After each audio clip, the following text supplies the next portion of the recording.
Product of DARPA, Defense Advanced Research Projects Agency, and is a self-steering guided bullet that was developed to improve military snipers' accuracy while shooting over long distances and unfavorable conditions.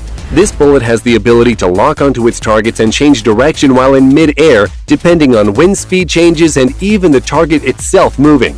There probably isn't a better weapon that you could pair with X-Acto Smart Bullets than the Phaser Rifle, which was developed by the U.S. Department of Defense that blinds its targets and temporarily disorients them using two non-lethal lasers that operate on separate wavelengths.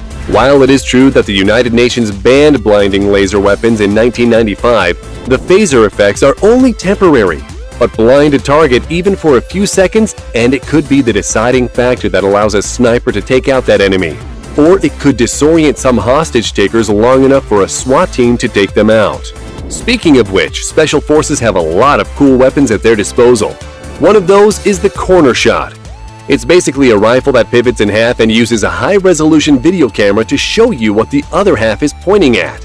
It was invented by a Lieutenant Colonel Amos Golan of the Israeli Defense Forces and made exclusively for SWAT teams, giving them the ability to shoot around a corner without putting themselves in harm's way or being seen by the enemy or hostage taker.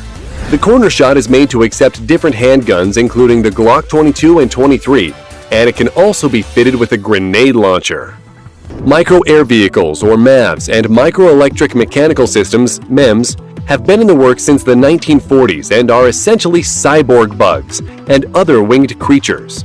Behind this bizarre form of military hardware, DARPA has been implanting different technologies into insects at the larva and pupa stage for the greatest chance of viability. An armed robotic system, MARS, and it is heavily armed so that it can be sent in to handle situations that are too dangerous to send soldiers into. This mini-tracked vehicle is really all business and can be armed with a 400-round M240B machine gun and a system that can launch 4 grenades at once. The MARS can also be used to cover soldier positions and, if needed, drag a wounded soldier out of a bad situation.